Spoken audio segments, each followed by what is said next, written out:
right. Well, I never like to penalize the punctual. So why don't we go ahead and we'll get going. And I'm sure some more people will be joining us as we get going. Welcome. My name is Kevin Mather. I'm the president of World Trade Center Northern California, and we're really pleased to have you join us today. World Trade Center Northern California is focused on creating a more economically vibrant and globally fluent Northern California. And we really do that through three things, and that is through education, resources, and connections. And we're happy to have everybody join us today for this session on the impact of AI on global trade and policy. I'd like to thank our sponsors and our partners, the California Community Colleges and Sierra College, obviously our panelists, Muriel, Clauson, Ralph Simon, and Dr. Richard Donovan, and Gordon Henkel also.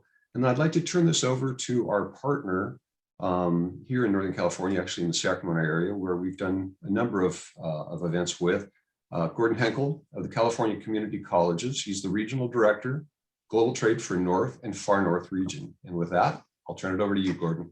Thank you, Kevin. I'm so excited to be here today and to have everybody joining us. This is a very exciting topic, I think, and we have just a fabulous cast here to join us today, some subject matter experts on artificial intelligence. And it's really kind of a reunion of sorts for some of us. I did have the pleasure to join both Ralph and Muriel a couple years back down in Beverly Hills during a global trade event that included a lot of the leaders here in the state of California. So very excited to get back together with both of you. And then our newcomer, Dr. Donovan, who is actually a good friend of one of our other panelists that joined us a couple years ago from UC Irvine. And we're honored just to have all these great speakers. So I'm going to give a quick introduction of each of our panelists, and then I'm going to turn it over to Mr. Ralph Simon, who's going to be our moderator today.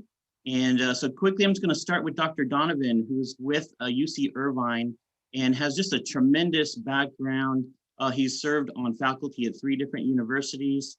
He's worked with NASA. He is actually it's a long title, so I got to read this, Dr. Donovan. He is with the California Institute for Telecommunications and Information Technologies, the Assistant Director of Research Development for Sustainable Smart Manufacturing. And like I said, he's served on multiple faculty in multiple universities and has conducted research in structural mechanics, continuum mechanics, intelligent sensor systems, sustainability, renewable energy, advanced manufacturing, information theory for supply chain management, which is one of the reasons why we have him here today to talk about how AI has impacted the supply chain. So thank you, Dr. Donovan, for joining us this morning. And then we also have Muriel Clauson, who I was actually blown away by when I had a chance to share the stage with her a couple years ago. Just a true innovator and expert on artificial intelligence. She is the co-founder of Anthill, and she has a great background advising presidents and on four different continents, where she's been an advisor to prime ministers and presidents, and has been featured in the Wall Street Journal, Fast Company, Conscious Company, Forbes magazine, has a lot of great information on the practical uses of artificial intelligence, how it's impacting our society. And we're so honored to have you here, Muriel, to join us. And finally, we have Mr. Ralph Simon, who is a dear friend and just one of the nicest guys that I've had a chance to meet over the years. And he is really just an icon in the music industry. For those who don't know, he has spent 30 years in music publishing, artist management, mobile entertainment, and actually one of the really, beginning geniuses to help set the stage for what has happened in the music industry and how it has impacted social media. And maybe Ralph, but before we get started, you could share a little bit about how some of the things you have done have changed with the ringtone. I know you were like one of the fathers of the early ringtone, having worked with Zomba Group, Jive Records, Capitol Records as executive VP for a number of years, and just a tremendous background, always mixing technology with whatever's happening in societal advancement. So we're so honored to have you kind of helping us set the stage for this discussion on artificial intelligence and how it impacts global trade, how it impacts industry, our supply chain. So I think he's the perfect person to kind of lead this discussion. So with that, I'm going to turn it over to Ralph, and he's going to be our moderator today. So Ralph, it's all yours. Thank you so much, Gordon, and welcome to everybody. We've got a really interesting group of people that have keyed into this particular session. I'm actually streamcasting to you from London, where it's early evening and it's spring weather, and yesterday was the warmest March day in 53 years in London. But more importantly, I'm here because my focus and my passion is really talking about artificial intelligence and the way that creativity and technology can blend together to enhance business and to really create opportunities that widen the goals and the objectives of the World Trade Center of Northern California, and also, of course, all those of you that come through the California Community Colleges system. We've got some great specialists and some wonderful academics and business people that we'll be speaking to about various aspects of artificial intelligence. And so, first of all, I'd like to give a very warm welcome to Muriel Clauson. Muriel is the co-founder of Anthill. And Anthill, for those of you that are not familiar with it, is a company that Muriel started with Young Jae Kim, her Chief Technology Officer, and basically have always worked in shaping the future of work strategies for large corporations and governments worldwide, and looking at the way that when management is too scattered across many software platforms or departments, what does one do to make them agile and to make strategic people decisions in this very fast-moving environment? And it can't be worse than it has been over the last 12 months with working from home and the changes that has brought.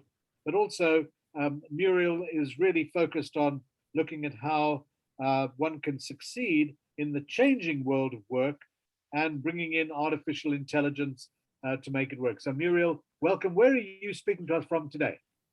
Today I'm in Chicago, but I actually wanted to give a little background to everyone who's in the community college system in California. I actually was a student at Irvine Valley College for a semester many moons ago. I won't say how long ago. And I was not very academically inclined, and I had a great faculty member there who inspired me to ultimately go on to get a PhD in the field. So I just want to say a big shout out to all the faculty at the community college system in California. I know how great a lot of you are at your jobs. All of you are at your jobs. And then I just also want to say for any of the students who hear future of work and think, oh dear, I don't have a clue about my future of work.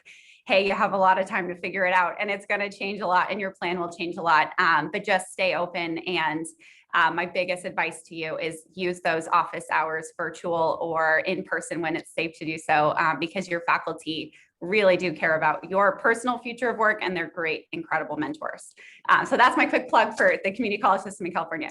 But jumping into your question, we work with a lot of large enterprises. My background was working with governments, but switched to working with a lot of large enterprises globally. Some of the Fortune 10 are customers of Anthill.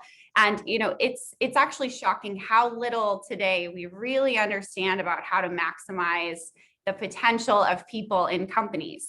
It's very expensive for companies to hire people. It's very expensive for companies when people leave. So they actually have, even if they didn't care about their employees, a financial incentive to learn more about skill sets of their people. But it's actually really hard to do. And that's one of the biggest trends I see coming with the future of work, is less of a focus on filling a specific job title and more of a focus on actually understanding the entire constellation of skills and knowledge and abilities that someone brings to the table, and how do we actually match them then to opportunities in real time. We saw this last year, how many companies would suddenly have a very accelerated need to fill certain occupations internally, but then they had no idea who they even had in their company who could fill those jobs, because suddenly they're going all digital, for example. So that's something that I'm really focused on working on. Through that work, though, I've learned a lot about kind of skill sets in these companies and what people are needing, and I'm happy to talk about skills gaps and all of that. And I do think it'd be fun to give kind of a baseline understanding of AI too in this discussion, because I think that can help us all kind of get on the same page to dive into that. So if you give me permission, I'll do a quick spiel on AI 101, if you're cool with that. That's great. We'll do that. We'll also just introduce one of our other Wonderful. panelists, who's actually with us from Hamilton in Western Montana. And we'll just introduce him in just a second. But just to say that what Anthill is as a company, if I'm correct here, Muriel, is a talent mapping platform that acts as a deskless personal coach for you, providing insights for your employer to improve your working experience, your well-being, your development professionally, and your internal company career opportunities. So these are vital as in today's modern working environment, and especially so as we move into the post-COVID recovery period. Yeah, so we work directly with the individual through a totally deskless experience. Everyone can use it. You don't even need a computer. You can just do it on your phone, where you answer some questions. We learn a lot about your skill sets. We coach you up on kind of what skills to develop for the future. Your company gets that information so they can match the right people to the right opportunities in a more equitable way than just kind of supervisor recommendations. So it's a lot of fun. We have some great companies using it, and it's been really cool to see employees have more opportunities through it. So just before we introduce Richard Donovan, who is one of our esteemed specialists who really understands the very heart of artificial intelligence, some of the things that we're going to be looking at in this session is the potential impact of artificial intelligence to human labor, because they're enormous and that they aim to potentially replace human output or monitoring of certain industry job functions. Some people say we've got to be careful about being unemployed because artificial intelligence will replace us. Not true in my view, and that's something that we'll ask Muriel and Richard to give their thoughts on. Secondly, will artificial intelligence have a large impact on overall global trade activities? Will it eliminate the need for humans to evaluate and carry out many historical jobs or professional roles? And then, are large corporations improving their abilities to be more efficient with their purchases of inventory and determine which types of products are immediately of interest to customers, sometimes based daily, hourly, or with market trends? And what about the physical replacement of humans with robots or AI in labor? Has this got limitations? Are there technological advancements for it? And also, how can AI, artificial intelligence, track health and safety? Very, very important. Some of the areas we'll be looking at, which is a perfect segue for us to introduce Richard Donovan, who is the Assistant Director of Research Development for Sustainable Smart Manufacturing at UC Irvine, although Richard is actually operating from Hamilton in Western Montana, 1,500 miles from California, a town of 4,000 people and a lot of snow. I don't know if there's still snow now, but Richard, welcome and wonderful to have you with us. Well, thanks a lot, Ralph and Muriel, and thank you, Gordon and Diane, for inviting me. Yeah, so a little over a year ago, when we got the order to work from home at the University of California, I packed up my Honda Fit and came up here to Hamilton, Montana. This is a small town in Western Montana where I grew up. If I'm standing on the deck outside the front of the house, I can look a half mile away and see the house that I grew up in here in little Hamilton, Montana. And I think that's an interesting perspective for it to talk about for what we're going to be talking about today, because it's funny when I come back here to Hamilton, Montana, where I grew up, and I look at the town of Hamilton, Montana, it's very, very strange because the town of Hamilton, Montana looks almost identical to what it looked like when I was growing up here in the 60s and 70s. The town itself hasn't changed hardly at all. the Bitterroot Valley, where Hamilton is kind of the largest town, I hesitate to call it a city, has changed dramatically. There's all manner of influx of different people coming in here into Montana, and so while the city has changed, the county and the world around it has, or the town has not changed, the county and the world around it has changed dramatically from where I was here back in the 60s and 70s. At UCI, where I currently work, as Gordon and Ralph noted, I have a very impressive job title. But basically what I do at California Institute for Telecommunications and Information Technology is the Director of Research Development. I work with the faculty of the Institute to put together large multidisciplinary proposals across an incredible breadth of topics. I heard somebody describe their job the other day, and so I've stolen their description. Is that most days I'm a colonel in charge of an army of generals, and so I work with a lot of different faculty with a lot of great expertise. That's what I do for money. What I do for a living is I study complex systems and the relationship between, let's say, statistical mechanics and Newtonian mechanics, and in particular, we're applying these ideas of complexity to the Newtonian systems of manufacturing, where we're using a lot of AI to assist people in manufacturing. I run a program called the Smart Connected Worker program. The idea is that, yeah, we're moving toward a world of more and more automation. But the interesting thing in manufacturing is that most manufacturing is done by small and medium-sized companies. And these small and medium-sized companies are in no particular hurry to automate their friends and family out of jobs.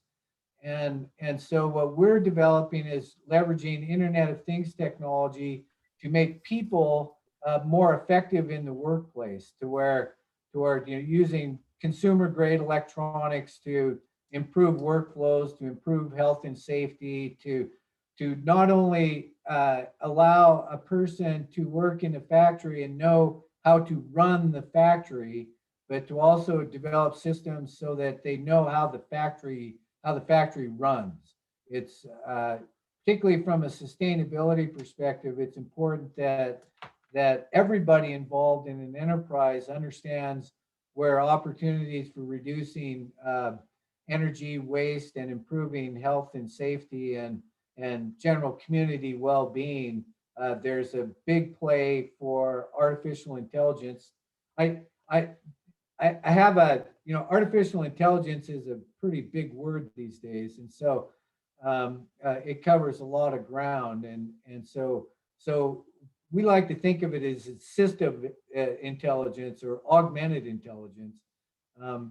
Neural networks and support vector machines are part of that, but there's also some just good old-fashioned, hey, this is how we need to work together stuff that is really super important, that is beyond the technology in many ways when we think about how we approach, how we learn and teach tasks. And so that's so Richard, you were a civil engineer by training originally when you did your undergraduate degree at the University of Texas in Austin. Went into developing precision fabrication, or the study and engineering of it, intelligent control methodologies. You even developed CubeSat satellites in Montana. So you're looking at a whole range of really important but complex manufacturing systems for product development, and obviously how that features into companies that need to develop and produce stuff that then gets exported, and particularly looking at ways in which exports and, of course, just trade can be enhanced and developed in the way that the California World Trade Center, Northern California, really tries to mobilize increased trade. Like, for example, certainly if one looks at San Francisco, where Kevin Mather is based, and just what has happened with longshoremen and the whole notion of the docks and how that works. And if you look at what happened in the Suez Canal just this past week with Right.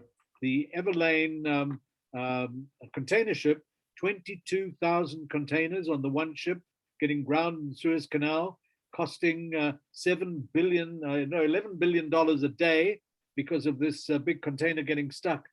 Clearly engineering and the way to do it is something that helps. And what we'll do is we'll look at some of the things that you do and that you're working on, and then also speak to Muriel about how these things meld in to what happens within a company when you're trying to plan how to get the best out of things, and particularly in this post-COVID recovery period, but also with a big, big focus over the next couple of years in the climate crisis and the so-called green economy, certainly one of the big priorities and imperatives of President Biden, who wants to make sure that with his $1 trillion incentive initiative, 1 trillion, how much is that?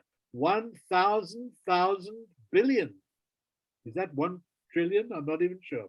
But in any event, so Richard, give us a little bit of a taste of some of the things that you've been working on that are actually bringing artificial intelligence right into the factory floor.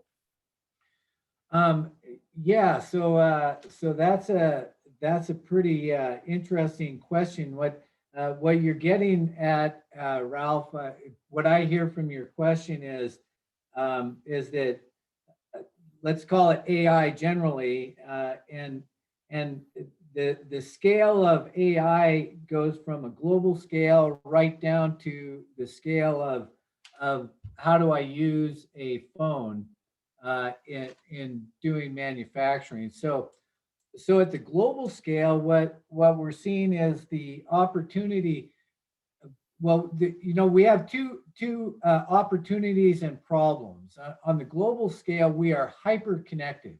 I mean, they're just, even here in Hamilton, Montana, the supply chains, we've noticed the impact of that catastrophe in the Suez Canal is appearing today in Hamilton, Montana.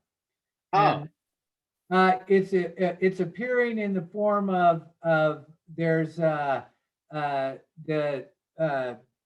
stuff that, so I have to go up to Missoula, Montana, typically to get local electronics if I don't order it from Amazon. And so now apparently a lot of these containers that were on their way to the West Coast that had various types of electronics are not being delivered at Best Buy in Missoula, Montana today. And so something that happens in the Suez Canal, millions of miles away, it seems like, from a place in Hamilton, Montana, are affecting what's going on here. And so we have this hyper-connected system right now, which gives us all kinds of great advantages, but it also presents some enormous problems. And so now what we're looking at is using AI and complexity theory to understand how these global networks work and to be able to model those just like you would model a trampoline. So when I have one person bouncing on a trampoline, I can look at the shape of that trampoline. If I have two kids bouncing on that trampoline, it takes different shapes. And so we can look at the interconnectivity of that information flow, translate that into something that looks a lot like a trampoline and say, oh, when this ship gets stuck in the Suez Canal, here's how this information literally vibrates around the world and affects these supply chains. And so at the global scale, that's where, from a supply chain perspective, we see AI. It's impossible really to come up with a nice differential equation to model the information flow on a global level, and so that's where AI comes in. So I thought that before we go back to Muriel, just to tell you about some of the people that are participating in the session today. We've got Elizabeth Warren from Dialed In Partners. We have Kate Walter from the Consulate of Canada. We have Kelvin Garvan from Food Sector Systems. We've got Ruishan Chow from CCCO. We've got Todd Carson from Golden Eagle Charter School. We've got Khalifa Bey from South Los Angeles Logistics. We've got Ruth Emanuel from California Community Colleges. We've got, let's see, something interesting. We have Bright Nichols Stock. Bright is with the Siskiyou County Office of Education. And then we have, let's see, Nikiruka Ohegbu from PG&E in San Francisco. And we'll mention some other names as we go through. Susan Cohn from Ross MSK, just to give you a taste of some of the people that are with us. Richard, thanks for that. We're going to go into some other specifics about artificial intelligence. And Muriel, I'd like to ask you about the positives and negatives of AI in relation to human labor, the potential impact of replacing human input and monitoring certain industry job functions. Can you give us an idea of what you've seen in the last couple of years where there's been the implementation of AI and it's worked effectively to make a company that much better and that much more profitable? Yeah, so the short answer on that is that I really think these technologies work best, and this kind of ties to Richard's point, when we are pairing a technology with a human. Just a human, just a technology is not as good as the two together, really augmenting what that human does with the technology. But first, I kind of want to take a step back, because one thing I'm very passionate about is that I think when we talk about all these technologies and we just use big buzzwords or the big concepts and don't explain them, I think it makes people feel like they can't actually engage with this and they're not actually a part of creating this world and this technology, which is not true. We all actively are creating these technologies every day, whether we know it or not. So I want to first just give broad stripes really quick one-on-one on really kind of an oversimplification of what AI is. So here's my go at it. So first, there's really three main ingredients, and this is an oversimplification, but I really think this gives us all enough to kind of engage with the topic effectively and understand how we parse that apart. So the first ingredient is really computing capacity. Back if we look in the 60s, kind of how number of transistors on integrated circuits for many years, they were kind of doubling year over year. That basically just means our ability to process information, the capacity of these computers was doubling year over year, every 12 to 18 months. That basically meant that very, very quickly, a computer that maybe used to get a spaceship to the moon is now actually instead like less powerful than the computer we have right here in our pocket. So we have these incredibly powerful computers. We can process a ton of information. That's one of the kind of forces behind kind of what's going on with these technologies. That's not enough though. The second ingredient we kind of need is information. Now, humanity generated data is really what we're talking about when we say information, and information is what enables any technology like AI to work. We are all producing so much information on this planet that they have not actually been able to conceive of the total amount of kind of bytes of data that exist on the planet since 2013. Scientists have not agreed on how much data even exists since then, but we are producing a lot of humanity generated data, even more for any of us who are TikTok users. Day in, day out, we are producing a lot of data. We produce a lot more data as a society than we actually use in any technology today. Our consumption of data still is remarkably low compared to our production of data. So that's piece two. We have all of this information that can be used to fuel a technology, but still those two aren't enough. Our third ingredient is really algorithms. That's kind of what is the question, what is the problem we're trying to solve, that we structure this information around to actually make these technologies meaningful. So if we have a lot of computing capacity, a lot of this humanity generated data that's in the form of information, and we have these algorithms or kind of problems we're trying to solve with the technology, those are kind of the building blocks behind AI. And I say that because I think when we hear AI, it sounds like, oh, that's something only people who are super advanced do. I can tell you, I personally have built machine learning products It's not rocket science, actually. It's really just putting structures around information, powering that with computing capacity. Now, there's much more elaborate models of this and all kinds of things, but I think it's helpful to have that context. So within that context, where is this something that is really useful to people and where is it less useful? And where can we actually play a role in making sure these technologies have a good impact? So where this is really useful is with something very precise and repetitive.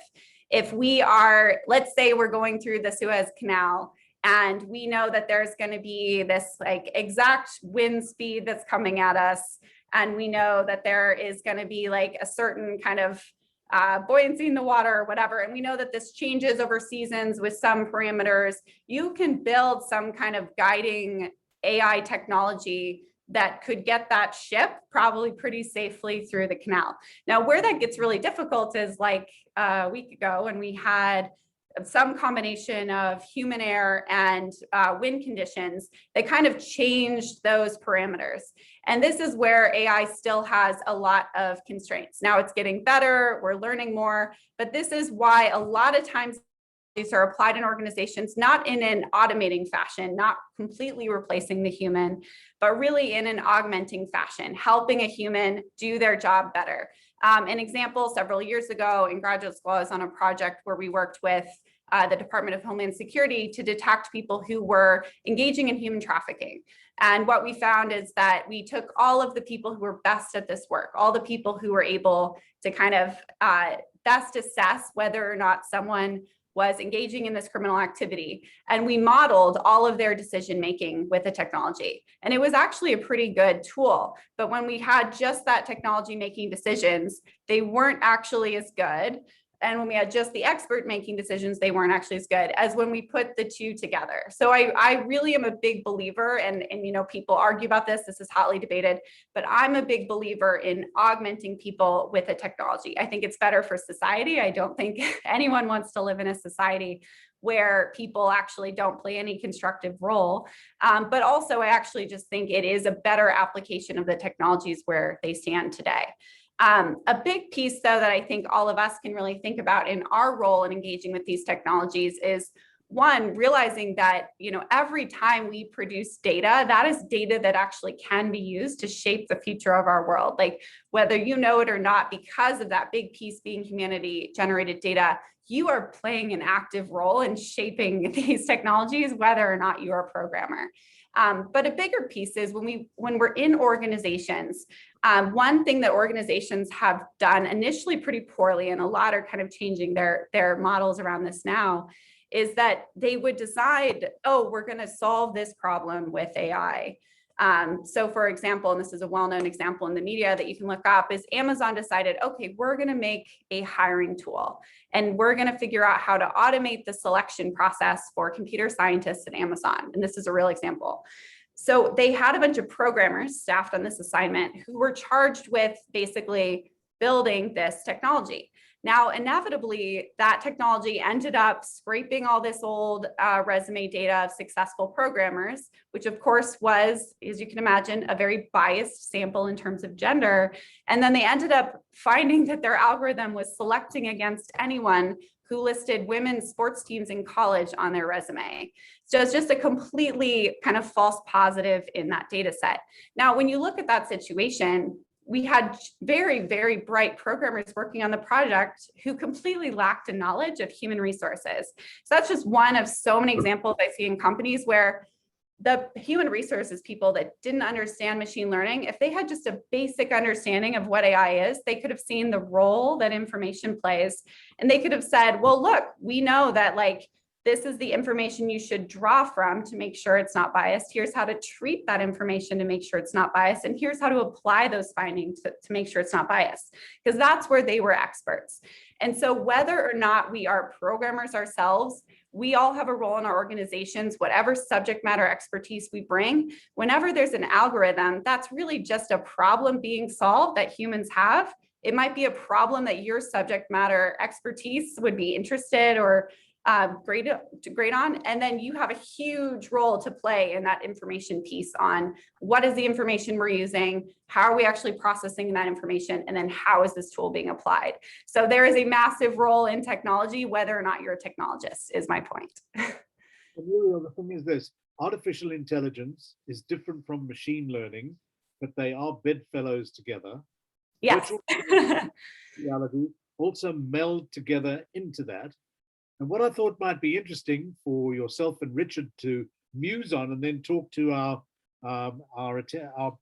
viewers that are watching this about who the big artificial intelligence companies are, certainly in the United States.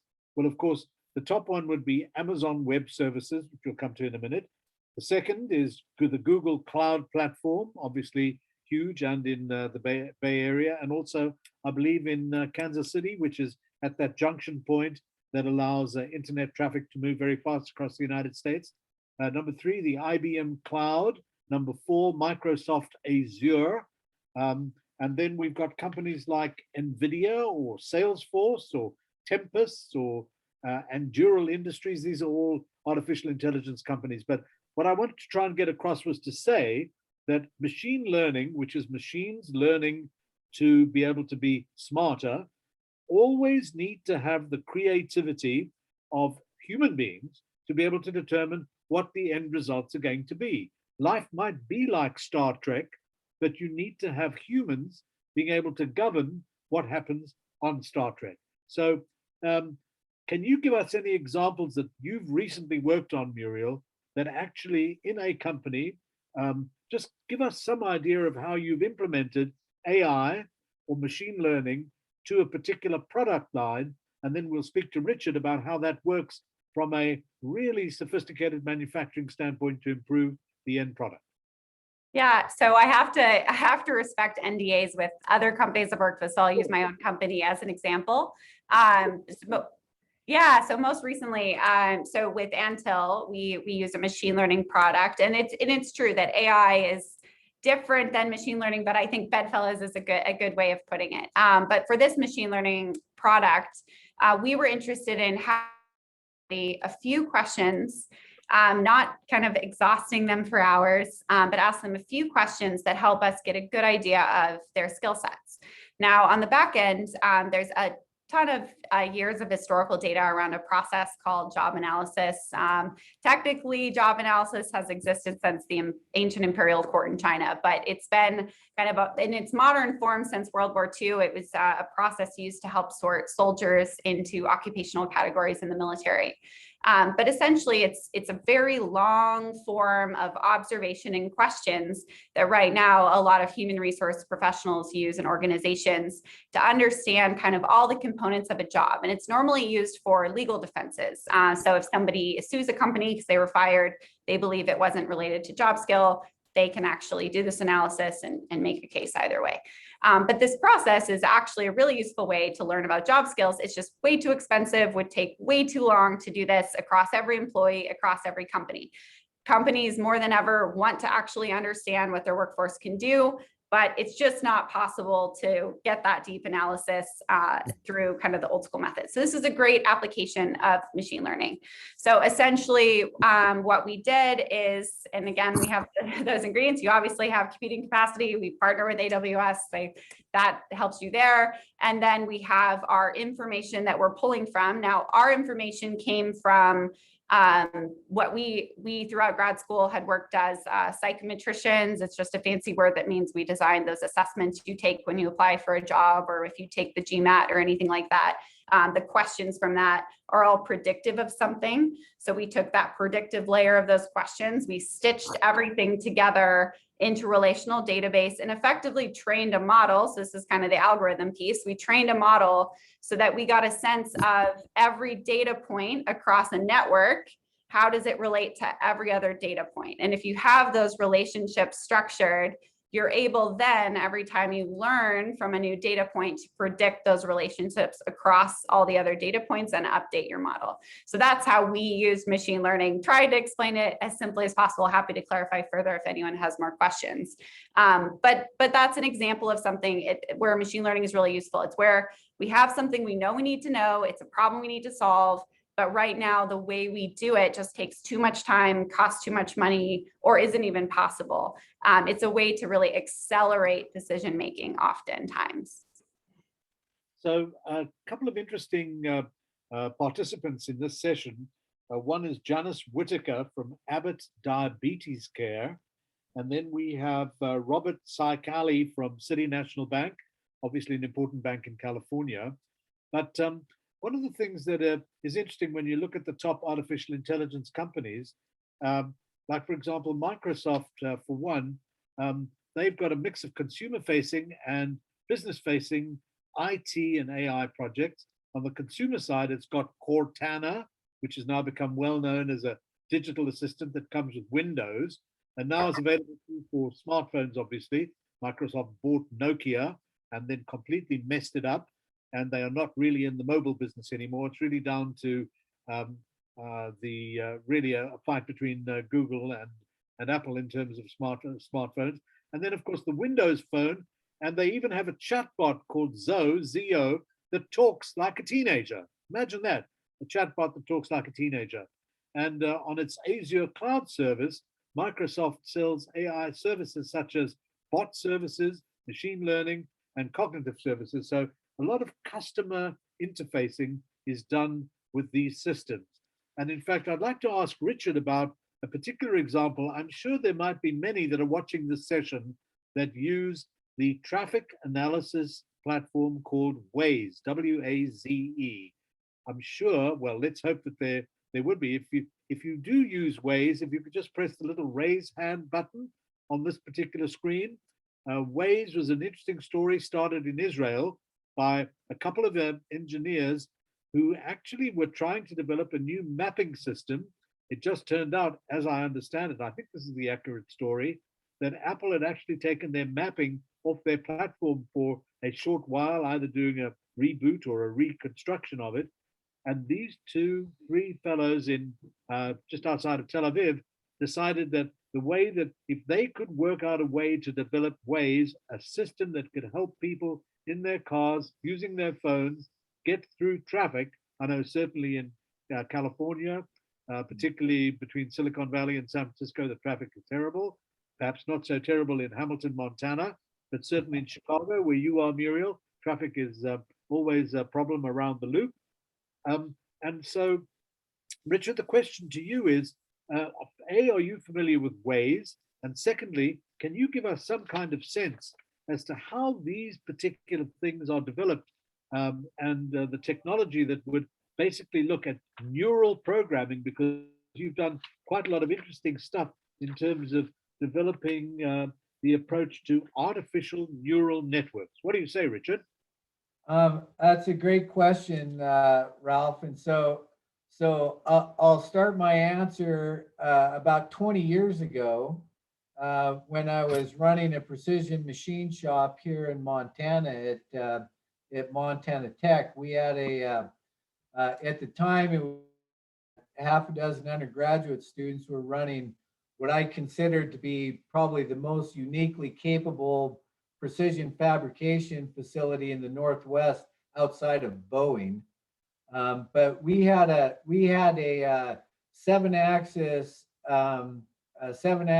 fan welding robot, and what we were doing is we would literally drive this robot around a complex weldment that we had to do. And so you drive the robot around, you'd put the robot angle at different angles, you'd put the gun at a different angle, you set the speeds on it, and you literally were driving this robot around, for example, a frame of a small ATV. We were building small automobiles, actually, is what we were building. And so in this way, I was taking my welding engineering students who knew a lot about welding, and what they were doing was literally training a robot to do this complex weld based on their knowledge. So they're literally driving this robot around, set that program, and then the robot goes through and it executes all those steps and produces that part.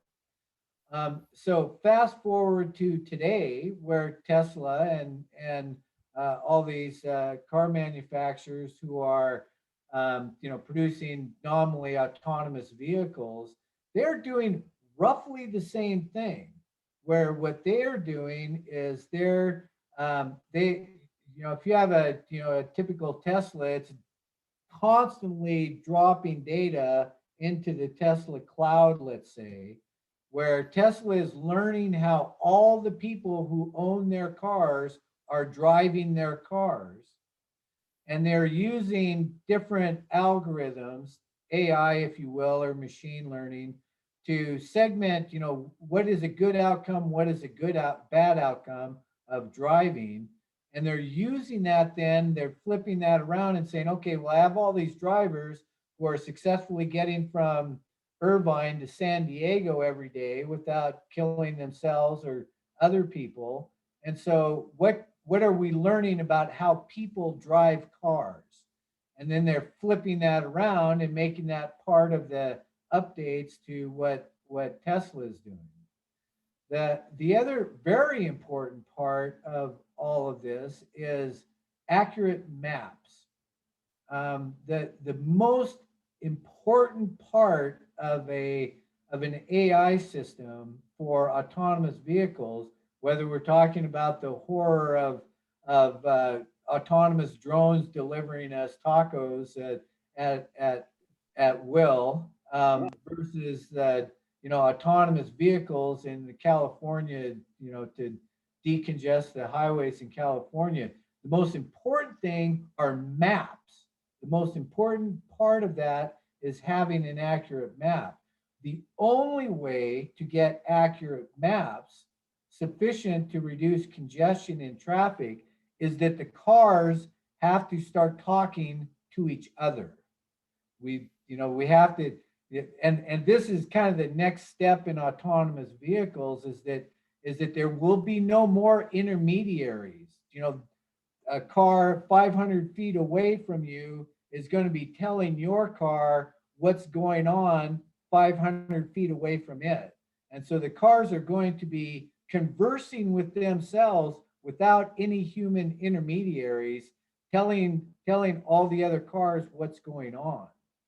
And there's some good news and bad news about that. The good news is that all sorts of studies show that even if you have a small volume fraction of cars that can talk to each other and exchange information, that with a few basic algorithms, like Muriel is talking about, algorithms are an important part of this, that you can reduce congestion in highways a huge amount. The downside... Is that the way that Waze works? Because Waze uses a honeycomb of mobile phones. Just tell us how that works, Sir Richard.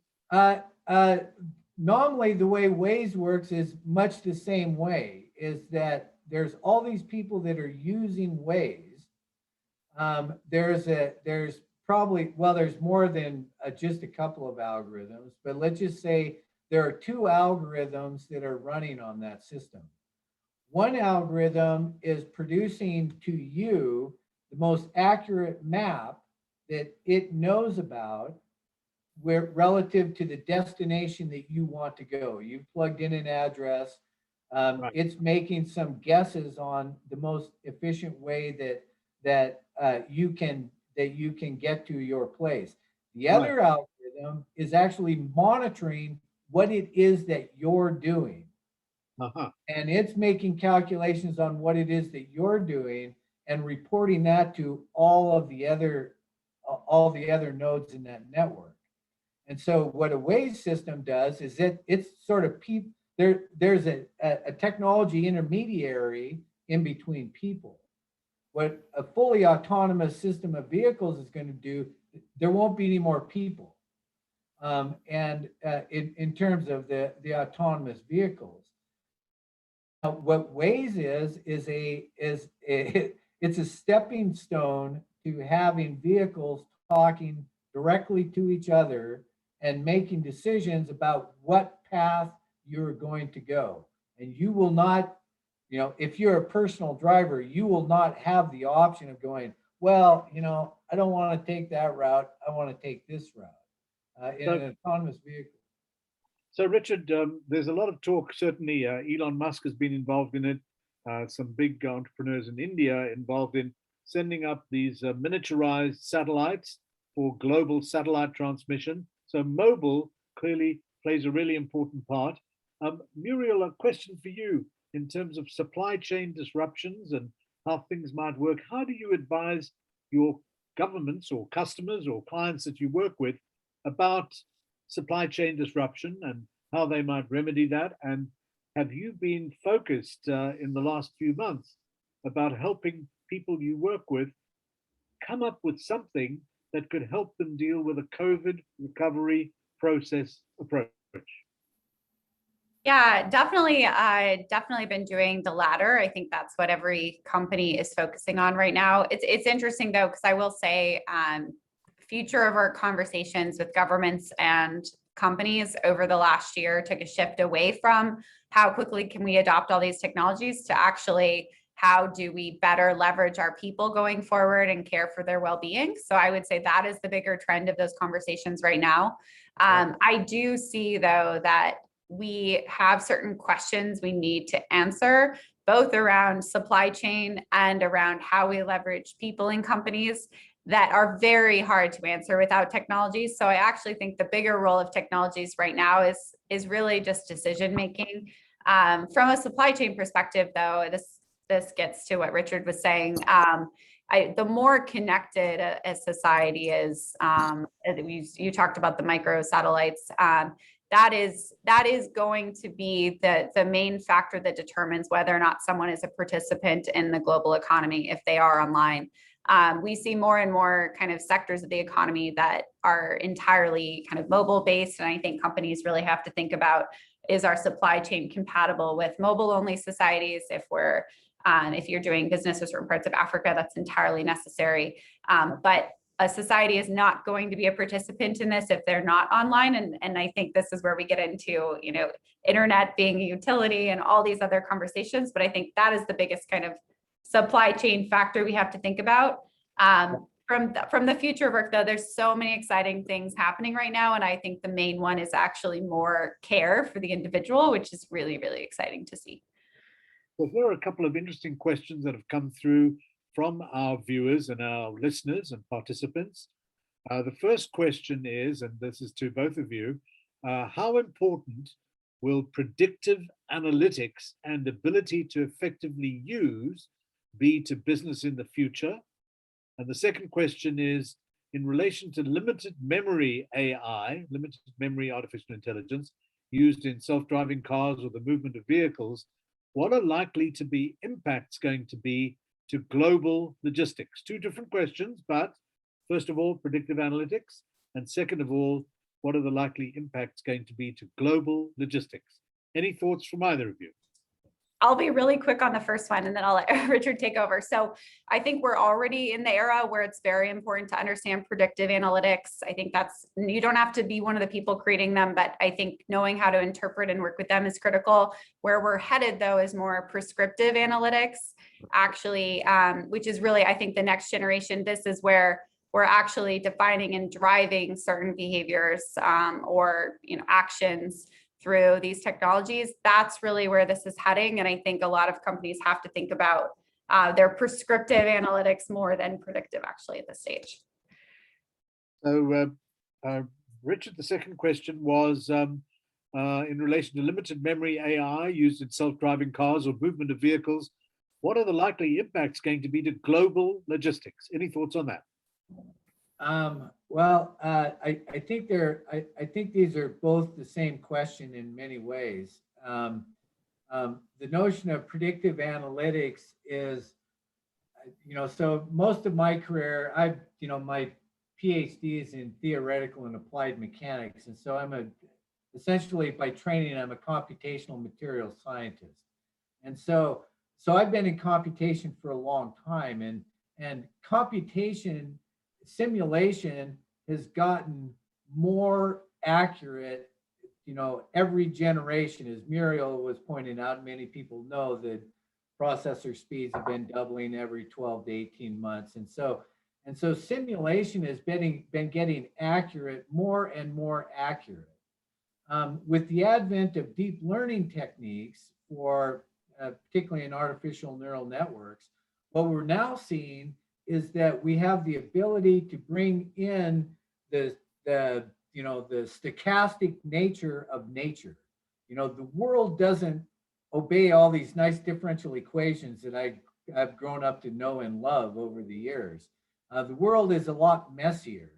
And so what deep learning has allowed us to do is to have simulations that are not only, but they are real. And so I like to say that simulation has now become real accurate. And so that's where this notion of predictive versus prescriptive analytics comes in. Because now our weather models, for example, are extremely accurate, relatively speaking. I might miss a day or two here in Montana versus Wyoming. But in general, we're very good at doing predictive modeling in lots of ways, particularly in supply chains. What we're not very good at doing is prescriptive modeling and prescriptive simulation. And the crash of the electric grid in Texas is a perfect example of that. Great example. That is an example of not a technological failure, but a policy failure. All of the simulations, all the electrical engineers know how to simulate electric grids. What they don't know how to simulate very well is the business cycle and how the business cycle is going to impact technology. And all of a sudden the big weather system comes through and boom, all of our predictive analytics go out the window. And what we need to have is more prescriptive analytics that allow policymakers to understand how technology is going to work. So Muriel, here's a question for you, which came in from one of our viewers and listeners. And it asks, what kind of policies might be important to make sure that there's ongoing fair trade and also safety globally? Any views on what you think can be used to try and ensure fair trade? I mean, you've got the WTO, which has got a whole panoply of rules and guidelines, but also about safety. Obviously, certain industries have got their own safety mechanisms and safety requirements, but what do you say about the notion of ensuring fair trade using AI? So that's a big question when we're out of time. So I'll touch on it briefly, but I know that that's probably a whole broader discussion. I think the big idea, though, I think is just that, as Richard pointed out, as we saw last week with the Suez Canal, as we saw with the Texas energy crisis, there are these black swan events. And so while technology can be incredibly valuable, and I'm a huge proponent of it, I use it in my work, I've advocated for its adoption, we really aren't at a place in our society where technology is enough. And so making sure that we err on the side of, I think, protecting human workers is always my advice. I don't think we have safety nets established that can support anything else in our society right now anyhow. So my policy recommendation generally is err on the side of the worker. Well, I think that we've almost been beaten by the clock. Gordon, I'll just over to you for a few comments and tell us whether we've actually touched the nerve of people that have been watching this. Thank you, Ralph, and thank you to all of you. I mean, if we were in a live room, I think you'd see everybody standing, applauding with the standing ovation right now, because it was just a fantastic discussion. I would love to see it go on for another hour, but we want to be respectful to everyone's time. But thank you, Ralph, Muriel, Dr. Donovan. Your time has been so well appreciated. And again, want to thank our sponsors at the California Community Colleges on behalf of Sierra College and also the Northern California World Trade Center and the California Community College's Global Trade Workforce. I would like to thank all of our viewers today for joining us. And Kevin, did you have any final words? I did want to point everybody to the links in the chat. If you want more information on this topic and other information on global trade, please visit www.norcalwtc.org. and also globaltradeworkforce.com. So those are both great links to get more information on global trade. Thank you again, Ralph. You did an amazing job keeping the discussion going, and it really is a topic that's impacting all of our lives.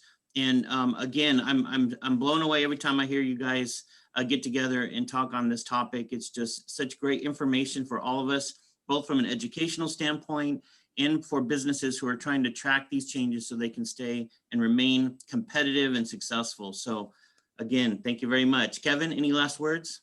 Yes, once again, I want to just echo that. Ralph, Richard, and Muriel, thank you. Fascinating conversation. And a shout out also to Gordon, who really brought this group together, fabulous partner. And stay tuned and please follow us. You can connect with us on our webpage and subscribe, and then you can stay abreast of all of the informational sessions and the educational opportunities that we have. And with that, we will say thank you to everyone. Ralph, to you, good evening and take care. Thank you. Yes, thanks everyone. Bye-bye. Nice to meet you all. Bye, thank you.